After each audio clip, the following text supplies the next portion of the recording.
जय जगन्नाथ दर्शक बंधु आपण कौन जानती वर्षर एमिति एक दिन आसे जो दिन स्वर्गर द्वार खोला थाए सत किंतु मर्त्यमंडल रे एक अद्भुत भयर वातावरण सृष्टि होता है। एमिति एक समय जेतेबेले सूर्यदेव निजर गति परिवर्तन करती आउ सेही परिवर्तन कहा पाई आनी थाए अमाप धन संपत्ति तो आउ का घर को संपूर्ण भाव में उजाड़ी दे थाए।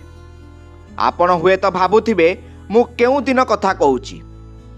हाँ दर्शक बंधु मु कहूची सेई पवित्र अथच अत्यंत संवेदनशील तिथि धनु संक्रांति विषय रे।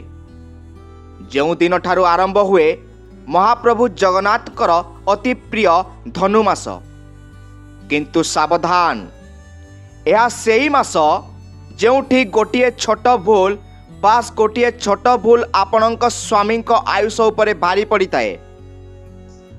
आपणक परिवार तथा पिलामानंक भविष्यत उपरे ग्रहण लगाई दे पारे। आपण देखिथिबे किछि घरे हठात एई धनुमास आरंभ हेबा मात्रे ही अशांति आरंभ हो जाए। घरर मुखिया बा रोजगारिया पुओ हठात रोगरे पड़ती। डाक्तरखाना रे लक्ष लक्ष टंका खर्च हुए किंतु रोग चिन्हा पड़ेनी। पिला माने हठात जितखोर होई थांती, पाठ पढ़ारे मन लागेनी। आमे भाबू अरे काली पर्यंत सबू ठीक थिला, आज हठात घर को कहार नजर लागिगला कि? किंतु दर्शक बंधु यह नजर दोष नुहे, यह हेउची धनु संक्रांतिर प्रभाव। शास्त्र कहूची धनु संक्रांति दिन सूर्यदेव बृहस्पति घरे प्रवेश करती। यह एक एमिति समय जोठी शुभ कार्य संपूर्ण बंद हो जाए। विवाह व्रतघर गृह प्रतिष्ठा सबुकिछि निषेध हो जाए। कहीं कारण यही समय रे पृथ्वीर ऊर्जा बा एनर्जी लेवल बहुत कमी जाए। जदि एही दिन अर्थात धनु संक्रांति दिन आपण घरर मुख्य द्वार रे एही गोटिए भूल करती किंबा आपणक रोषेई घरे एही निर्दिष्ट जिनिसटी रंधा हुए, तेबे लेखि रखंतु आसंता गोटिए वर्ष पर्यंत आपणक घरु दारिद्रता जीवार ना धरिब नाही। माँ लक्ष्मी रुषि करी चली जिबे। तेबे कौन सेही भूल केउ काम कले स्वामींकर आयुष बुद्धि हुए एवं धनु संक्रांति दिन सकाळे उठिबा मात्रे केउ दुईटी शब्द उच्चारण कले आपणक भाग्य बदली जिवो। आजिर एई भिडियो रे आमे ओडिया वास्तुशास्त्र ज्योतिष शास्त्र एवं पुराणर गभीर तथ्य को आधार करी एई सबु रहस्य उन्मोचन करिबा।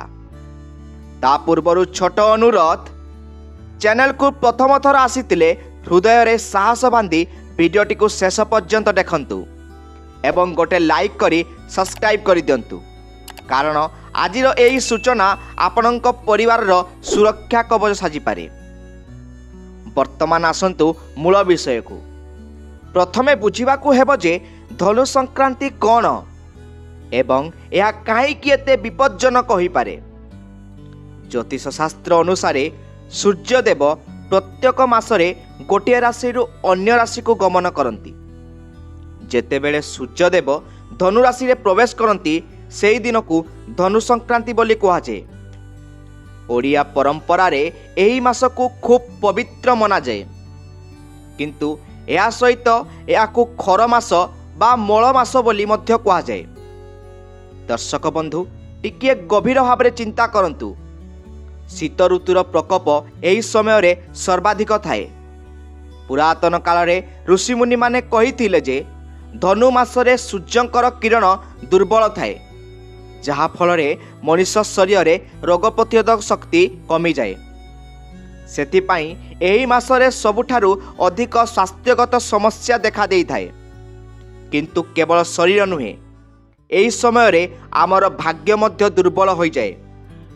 जदि आमे सतर्क न रहू, आसंतु जानिबा सेही तीनोटी महान भूल विषय रे जहा धनु संक्रांति दिन प्राय 90% महिला अजाणत करी बसंती ଏବଂ ତାର ପରିଣାମ ପୁରା ପରିବାରକୁ ଭୋଗିବାକୁ ପଡ଼େ।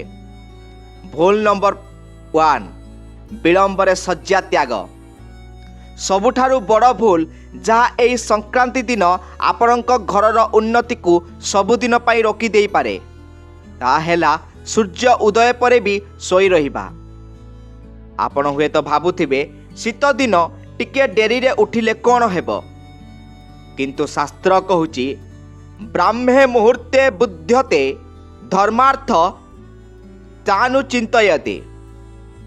ବିଶେଷ କରି ଧନୁ ସଂକ୍ରାନ୍ତି ଦିନ ଯିଏ ସୂର୍ଯ୍ୟ ଉଦୟ ହେବା ଯାଏ ବିଛଣାରେ ଶୋଇ ରହେ, ସୂର୍ଯ୍ୟଦେବ ତାଙ୍କ ଉପରେ କୋପ କରନ୍ତି।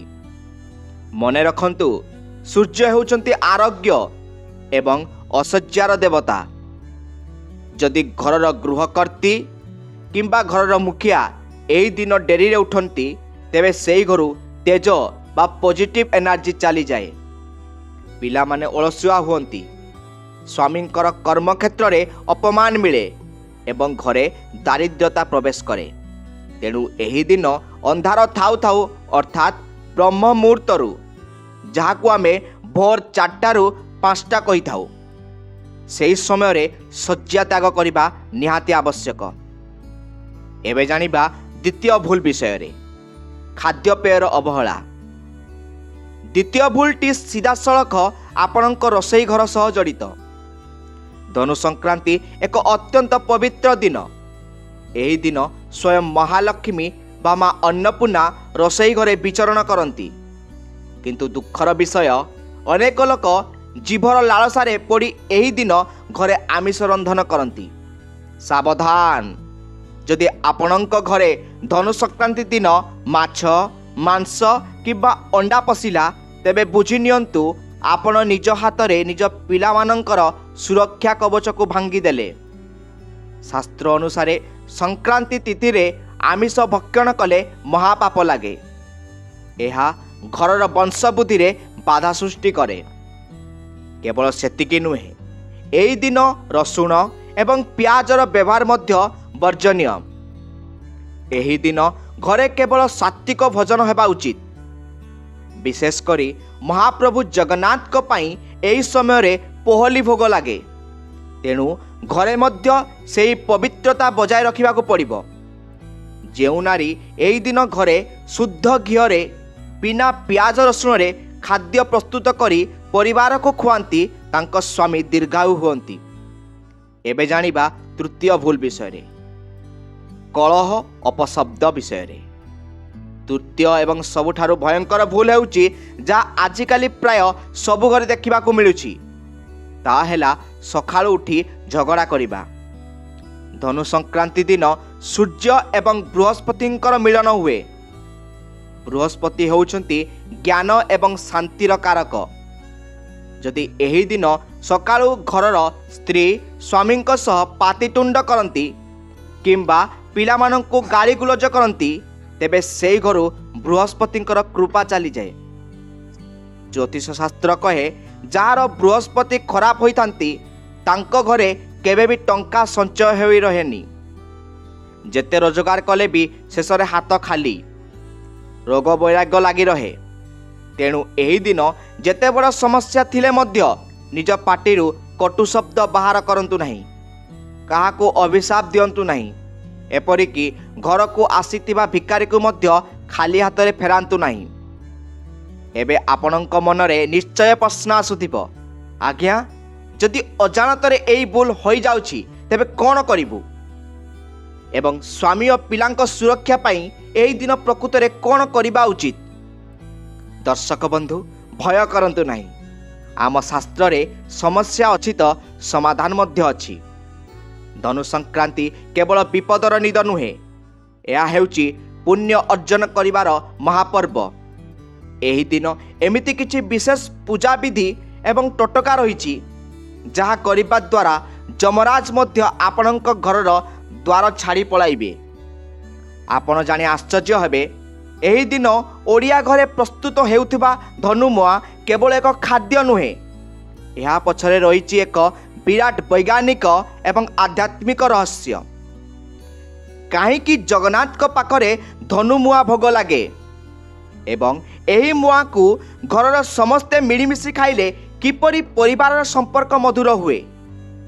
ଏହାଛଡ଼ା ଏହି ଦିନ ସନ୍ଧ୍ୟା ସମୟରେ ତୁଳସୀ ଚଉରା ମୂଳରେ ଗୋଟିଏ ବିଶେଷ ଜିନିଷ ପୋତି ଦେଲେ ଆପଣଙ୍କ ଘରକୁ କେବେ ବି ଧନର ଅଭାବ ହେବ ନାହିଁ। ତେବେ କ'ଣ ସେହି ଚମତ୍କାରୀ ଉପାୟ? କେଉଁ ମନ୍ତ୍ର ଜପ କଲେ ସ୍ୱାମୀଙ୍କର ସଙ୍କଟ ଦୂର ହେବ ଏବଂ ପିଲାମାନଙ୍କ ପାଇଁ କେଉଁ ବିଶେଷ ତିଲକ ଲଗାଇବାକୁ ହେବ, ଏହିସବୁ ଗୁରୁତ୍ୱପୂର୍ଣ୍ଣ ବିଷୟ ଆମେ ଆଲୋଚନା କରିବା ଏହି ଭିଡ଼ିଓରେ। କିନ୍ତୁ ତା ପୂର୍ବରୁ ଗୋଟିଏ କଥା ମନେ ରଖନ୍ତୁ, ଧନୁ ସଂକ୍ରାନ୍ତି ଦିନ କାହାରି ନିନ୍ଦା ଚର୍ଚ୍ଚା କରିବେ ନାହିଁ, ପର ଘର କଥା ଆଲୋଚନା କରିବେ ନାହିଁ। କାରଣ ଏହି ଦିନ ଆପଣ ଯେଉଁ କର୍ମ କରିବେ ତାର ଫଳ 100 ଗୁଣ ହୋଇ ଆପଣଙ୍କ ପାଖକୁ ଫେରିବ। ଦର୍ଶକ ବନ୍ଧୁ, ଆମେ ଜାଣିଲେ ଯେ ଧନୁ ସଂକ୍ରାନ୍ତି ଦିନ କେଉଁ ଭୁଲ କଲେ ଘର ଉଜୁଡ଼ି ଯାଇପାରେ। କିନ୍ତୁ ଏବେ ସମୟ ଆସିଛି ସେହି ଚମତ୍କାରୀ ସମାଧାନ ବିଷୟରେ ଜାଣିବାର, ଯାହା ଆପଣଙ୍କ ଭାଗ୍ୟରେ ବନ୍ଦ କବାଟକୁ ଖୋଲିଦେବ। ଆପଣ ଦେଖିଥିବେ, ଧନୁ ସଂକ୍ରାନ୍ତି ଆସିଲେ ଓଡ଼ିଆ ଘରେ ଧନୁ ମୁଆଁର ବାସ୍ନା ମହକି ଉଠେ। କିନ୍ତୁ ଆପଣ କେବେ ଭାବିଛନ୍ତି ମହାପ୍ରଭୁ ଜଗନ୍ନାଥଙ୍କ ପାଖରେ ଏହି ମାସରେ ମୁଆଁ କାହିଁକି ଭୋଗ ଲାଗେ? ଏହା କେବଳ ପରମ୍ପରା ନୁହେଁ, ଏହା ହେଉଛି ଗ୍ରହ ଶାନ୍ତିର ଏକ ମହା ଔଷଧ। ଜ୍ୟୋତିଷ ଶାସ୍ତ୍ର ଅନୁସାରେ ମୁଆଁ ତିଆରି କରିବା ହୁଏ ଲିଆ ଏବଂ ଗୁଡ଼ରୁ। ଗୁଡ଼ ହେଉଛି ସୂର୍ଯ୍ୟଙ୍କର ପ୍ରିୟ ଏବଂ ମିଠା ହେଉଛି ମଙ୍ଗଳ ତଥା ବୃହସ୍ପତିଙ୍କର ପ୍ରିୟ। ଯେତେବେଳେ ଆମେ ଧନୁ ସଂକ୍ରାନ୍ତି ଦିନ ଘରେ ମୁଆଁ ପ୍ରସ୍ତୁତ କରି ପ୍ରଥମେ ଠାକୁରଙ୍କୁ ଅର୍ପଣ କରୁ ଏବଂ ତାପରେ ପରିବାରର ସମସ୍ତେ ମିଳିମିଶି ପ୍ରସାଦ ସେବନ କରୁ, ସେତେବେଳେ ଆମ କୁଣ୍ଡଳୀରେ ଥିବା ସୂର୍ଯ୍ୟ ଏବଂ ବୃହସ୍ପତି ମଜବୁତ ହୋଇଯାଆନ୍ତି। ଏହି ଦିନର ପ୍ରଥମ ନିୟମ ହେଲା, ଘରେ ନିଜ ହାତରେ କିଛି ମିଠା ଦ୍ରବ୍ୟ ପ୍ରସ୍ତୁତ କରନ୍ତୁ। ଏଥିରେ ଅଳ୍ପ କେଶର କିମ୍ବା ହଳଦୀ ମିଶାନ୍ତୁ। ଏହି ମିଠା ଅନ୍ନ ହିଁ ଆପଣଙ୍କ ପରିବାରର ସମ୍ପର୍କରେ ମିଠାସ ଭରିଦେବ। ଯଦି ସ୍ୱାମୀ ସ୍ତ୍ରୀଙ୍କ ମଧ୍ୟରେ ଝଗଡ଼ା ଲାଗି ରହୁଛି, ତେବେ ଏହି ସଂକ୍ରାନ୍ତି ଦିନ ସ୍ତ୍ରୀ ନିଜ ହାତରେ ସ୍ୱାମୀଙ୍କୁ ଏହି ମିଠା ଖୁଆଇ ଦିଅନ୍ତୁ। ଦେଖିବେ ବର୍ଷ ସାରା ପ୍ରେମ ବଜାଇ ରହିବ। ଏବେ ଆସନ୍ତୁ ଜାଣିବା ସେହି ଗୁରୁତ୍ୱପୂର୍ଣ୍ଣ ବିଷୟ ଉପରେ। ପ୍ରଥମତଃ କଥା ହେଉଛି ସ୍ୱାମୀଙ୍କ ସୁରକ୍ଷା। ଧନୁ ମାସରେ ସୂର୍ଯ୍ୟଦେବଙ୍କର ପ୍ରଭାବ ସିଧାସଳଖ ଘରର ମୁଖିଆ ବା ରୋଜଗାରିଆ ବ୍ୟକ୍ତିଙ୍କ ଉପରେ ପଡ଼ିଥାଏ। ତେଣୁ ସ୍ୱାମୀଙ୍କ ଦୀର୍ଘାୟୁ ଏବଂ ନିରୋଗ ଜୀବନ ପାଇଁ ପ୍ରତ୍ୟେକ ନାରୀ ଏହି ଦିନ ସକାଳୁ ଏହି ଛୋଟ କାମଟି ନିଶ୍ଚୟ କରନ୍ତୁ। ପ୍ରଥମ କାମ ହେଉଛି ସୂର୍ଯ୍ୟଙ୍କୁ ଅର୍ଘ୍ୟ। ଧନୁ ସଂକ୍ରାନ୍ତି ଦିନ ସକାଳୁ ଗାଧୋଇ ସାରି ଏକ ତମ୍ବା ପାତ୍ରରେ ଜଳ ନିଅନ୍ତୁ। ସେଥିରେ ଅଳ୍ପ ନାଲି ଚନ୍ଦନ ବା ନାଲି ଫୁଲ ଏବଂ ଟିକିଏ ଗୁଡ଼ ପକାନ୍ତୁ। ଏବେ ପୂର୍ବ ଦିଗକୁ ମୁହଁ କରି ସୂର୍ଯ୍ୟଦେବଙ୍କୁ ଜଳ ଅର୍ପଣ କରନ୍ତୁ। ଜଳ ଢାଳିବା ସମୟରେ ମନେ ମନେ ଏହି ମନ୍ତ୍ରଟି ଉଚ୍ଚାରଣ କରନ୍ତୁ, ଓମ୍ ଘୃଣୀ ସୂର୍ଯ୍ୟାୟ ନମଃ। କିମ୍ବା ସରଳ ଓଡ଼ିଆରେ କୁହନ୍ତୁ, ହେ ସୂର୍ଯ୍ୟଦେବ, ମୋ ସ୍ୱାମୀଙ୍କର ସମସ୍ତ ସଙ୍କଟ ହରଣ କର, ତାଙ୍କୁ ଦୀର୍ଘାୟୁ କର। ବିଶ୍ୱାସ କରନ୍ତୁ ଦର୍ଶକ ବନ୍ଧୁ, ସ୍ତ୍ରୀ ଯଦି ସଚ୍ଚା ମନରେ ଏହି ଅର୍ଘ୍ୟ ଦିଏ, ତେବେ ଯମରାଜ ମଧ୍ୟ ସେହି ସ୍ୱାମୀଙ୍କର କୌଣସି କ୍ଷତି କରିପାରନ୍ତି ନାହିଁ। ଏବେ ଜାଣିବା ତୁଳସୀଙ୍କ ସେବା ବିଷୟରେ। ସଂକ୍ରାନ୍ତି ଦିନ ସନ୍ଧ୍ୟାରେ ତୁଳସୀ ଚଉରା ମୂଳରେ ଏକ ଶୁଦ୍ଧ ଘିଅର ଦୀପ ଜାଳନ୍ତୁ। କିନ୍ତୁ ଏଠାରେ ଏକ ଗୁପ୍ତ ତୋଟକା ଅଛି। ଦୀପ ଜାଳିବା ବେଳେ ସେଥିରେ 2ଟି ଲବଙ୍ଗ ପକାଇ ଦିଅନ୍ତୁ। ଲବଙ୍ଗ ହେଉଛି ନକାରାତ୍ମକ ଶକ୍ତିନାଶକ। ଯେତେବେଳେ ଲବଙ୍ଗ ଜଳିବ, ସେଥିରୁ ବାହାରୁଥିବା ବାସ୍ନା ଘରର ସମସ୍ତ ବାସ୍ତୁଦୋଷକୁ ଖଣ୍ଡନ କରିବ ଏବଂ ସ୍ୱାମୀଙ୍କ ଉପରେ ଥିବା ସମସ୍ତ କୁଦୃଷ୍ଟିକୁ ପୋଡ଼ି ପାଉଁଶ କରିଦେବ। ବର୍ତ୍ତମାନ ଆସିବା ଆମର କଲିଜା ଟୁକୁରା, ଆମ ପିଲାମାନଙ୍କର କଥା। ଅନେକ ମା'ମାନଙ୍କ ଅଭିଯୋଗ ଥାଏ ଯେ ପିଲା ପାଠ ପଢ଼ୁଛି କିନ୍ତୁ ମନେ ରହୁନି କିମ୍ବା ବହୁତ ଜିଦ୍ କରୁଛି। ଧନୁ ସଂକ୍ରାନ୍ତି ହେଉଛି ଏହାର ସମାଧାନର ଶ୍ରେଷ୍ଠ ଦିନ। କାରଣ ଏହି ଦିନ ବୃହସ୍ପତି ସକ୍ରିୟ ଥାନ୍ତି, ଯାହାକୁ ଆମେ ଜ୍ଞାନର ଦେବତା କହିଥାଉ। ଏହି ଦିନ କ'ଣ କରିବେ? ଚାଲନ୍ତୁ ସେ ବିଷୟରେ ଜାଣିବା। ଏହି ଦିନ ସକାଳୁ ପିଲାକୁ ଗାଧୋଇ ଦେବା ପରେ ମହାପ୍ରଭୁ ଜଗନ୍ନାଥ କିମ୍ବା ଘରର ଇଷ୍ଟ ଦେବତାଙ୍କ ପାଦ ପାଖରେ ଟିକେ ହଳଦିଆ ଚନ୍ଦନ ଲଗାନ୍ତୁ। ତାପରେ ସେହି ଚନ୍ଦନକୁ ଆଣି ପିଲାର କପାଳରେ କିମ୍ବା କଣ୍ଠରେ ଲଗାଇ ଦିଅନ୍ତୁ। ହଳଦିଆ ରଙ୍ଗ ବୃହସ୍ପତିଙ୍କର ପ୍ରତୀକ। ଏହା ପିଲାର ଆଜ୍ଞା ଚକ୍ରକୁ ଜାଗ୍ରତ କରେ। ଏହାଦ୍ୱାରା ପିଲାର ସ୍ମରଣ ଶକ୍ତି ବଢ଼େ ଏବଂ ଜିଦଖୋର ସ୍ୱଭାବ ଶାନ୍ତ ହୁଏ। ଯଦି ସମ୍ଭବ ହୁଏ ଧନୁ ସଂକ୍ରାନ୍ତି ଦିନ ପିଲା ହାତରେ କୌଣସି ଗରିବ ବ୍ରାହ୍ମଣ କିମ୍ବା ମନ୍ଦିରର ପୂଜକଙ୍କୁ କିଛି ହଳଦିଆ ଫଳ ଯେପରିକି କଦଳୀ ହେଉ ଏବଂ ବୁଟ ଡାଲି ଦାନ କରନ୍ତୁ। ଏହି ଛୋଟ ଦାନ ପିଲାର ଭବିଷ୍ୟତକୁ ଉଜ୍ଜଳ କରିବାରେ ବହୁତ ବଡ଼ ଭୂମିକା ଗ୍ରହଣ କରେ। ଶେଷରେ ଆସନ୍ତୁ ଜାଣିବା ଧନ ପ୍ରାପ୍ତିର ସେହି ବିଶେଷ ଉପାୟ, ଯାହା ମୁଁ ଆପଣଙ୍କୁ ପ୍ରଥମେ କହିଥିଲି। ଘରୁ ଦାରିଦ୍ର୍ୟତା ଦୂର କରିବା ପାଇଁ ଏହି ଦିନ କ'ଣ କରିବେ? ଧନୁ ସଂକ୍ରାନ୍ତି ଦିନ ମଧ୍ୟାହ୍ନ ସମୟରେ ଗୋଟିଏ ନୂଆ ନାଲି କପଡ଼ାରେ ମୁଠାଏ ଗହମ, ଖଣ୍ଡେ ଗୁଡ଼ ଏବଂ ଗୋଟିଏ ତମ୍ବା ପଇସା ବାନ୍ଧି ଦିଅନ୍ତୁ। ଏହି ପୁଟୁଳିକୁ ଘରର ଠାକୁର ଘରେ ମା ଲକ୍ଷ୍ମୀଙ୍କ ପାଖରେ ରଖି ପୂଜା କରନ୍ତୁ। ପରଦିନ ସକାଳେ ଅର୍ଥାତ୍ ସଂକ୍ରାନ୍ତି ପରଦିନ ସେହି ପୁଟୁଳିରୁ ଗହମ ଏବଂ ଗୁଡ଼କୁ ନେଇ କୌଣସି ଗାଈକୁ ଖୁଆଇ ଦିଅନ୍ତୁ ଏବଂ ପଇସାଟିକୁ ନିଜର ଟଙ୍କା ବାକ୍ସ ବା ପର୍ସରେ ରଖିଦିଅନ୍ତୁ। ଦର୍ଶକ ବନ୍ଧୁ, ଏହା ଏକ ପରୀକ୍ଷିତ ଟୋଟକା। ଏହା କରିବା ଦ୍ୱାରା ଘରର ଅଯଥା ଖର୍ଚ୍ଚ ବନ୍ଦ ହୁଏ ଏବଂ ରୋଜଗାରରେ ନୂଆ ବାଟ ଫିଟିଯାଏ। ଗୋମାତାଙ୍କ ଆଶୀର୍ବାଦରୁ ଘରର ସମସ୍ତ ବାସ୍ତୁଦୋଷ ଦୂର ହୋଇଯାଏ। ଦର୍ଶକ ବନ୍ଧୁ, ଧନୁ ସଂକ୍ରାନ୍ତି କୌଣସି ଭୟର ଦିନ ନୁହେଁ, ବରଂ ଏହା ହେଉଛି ନିଜକୁ ଏବଂ ନିଜ ପରିବାରକୁ ଈଶ୍ୱରଙ୍କ ସହ ଯୋଡ଼ିବାର ଦିନ। ମହାପ୍ରଭୁ ଜଗନ୍ନାଥ ହେଉଛନ୍ତି ଜଗତର ନାଥ। ଏହି ଧନୁ ମାସରେ ଯିଏ ଭୋର ସକାଳୁ ଉଠି ମହାପ୍ରଭୁଙ୍କ ନାମ ନିଏ ତାଙ୍କୁ କୌଣସି ଗ୍ରହ ଦୋଷ ବାଧେ ନାହିଁ। ଆଜିର ଏହି ଭିଡ଼ିଓରେ କୁହାଯାଇଥିବା ନିୟମଗୁଡ଼ିକୁ ପାଳନ କରନ୍ତୁ। ଡେରି ପର୍ଯ୍ୟନ୍ତ ଶୁଅନ୍ତୁ ନାହିଁ, ଆମିଷ ଖାଆନ୍ତୁ ନାହିଁ, ଘରେ ଶାନ୍ତି ବଜାୟ ରଖନ୍ତୁ। ଦେଖିବେ ଆପଣଙ୍କ ଘର ସ୍ୱର୍ଗ ପାଲଟିଯିବ। ଆଶା କରୁଛି ଆଜିର ଏହି ବିଶେଷ ଉପସ୍ଥାପନା ଆପଣଙ୍କ ହୃଦୟକୁ ଛୁଇଁଥିବ। ଯଦି ଆପଣ ନିଜ ପରିବାରକୁ ଭଲ ପାଆନ୍ତି ଏବଂ ସେମାନଙ୍କର ମଙ୍ଗଳ ଚାହାନ୍ତି, ତେବେ ଏହି ଭିଡ଼ିଓଟିକୁ ନିଜର ସାଙ୍ଗ, ସାଥୀ, ବନ୍ଧୁବାନ୍ଧବଙ୍କ ସହ ସେୟାର କରିବାକୁ ଭୁଲିବେ ନାହିଁ। କାରଣ ଆପଣଙ୍କର ଗୋଟିଏ ସେୟାର ହୁଏତ କାହା ଘରର ବିପଦକୁ ଟାଳି ଦେଇପାରେ। ମହାପ୍ରଭୁ ଶ୍ରୀ ଜଗନ୍ନାଥ ଆପଣ ସମସ୍ତଙ୍କର ମଙ୍ଗଳ କରନ୍ତୁ। ସମସ୍ତଙ୍କ ଘର ଧନଧାନ୍ୟରେ ପରିପୂର୍ଣ୍ଣ ହେଉ। ଚ୍ୟାନେଲକୁ ପ୍ରଥମ ଥର ଆସିଥିଲେ ନିହାତି ସବସ୍କ୍ରାଇବ୍ କରି କମେଣ୍ଟ ବକ୍ସରେ ଥରେ ଭକ୍ତି ଭାବରେ ଲେଖିଦିଅନ୍ତୁ ଜୟ ଜଗନ୍ନାଥ। ପୁଣି ସାକ୍ଷାତ ହେବା ନୂଆ ଭକ୍ତିପୂର୍ଣ୍ଣ କଥା ସହ। ସେ ପର୍ଯ୍ୟନ୍ତ ବିଦାୟ ଦିଅନ୍ତୁ। ରହୁଛି। ନମସ୍କାର।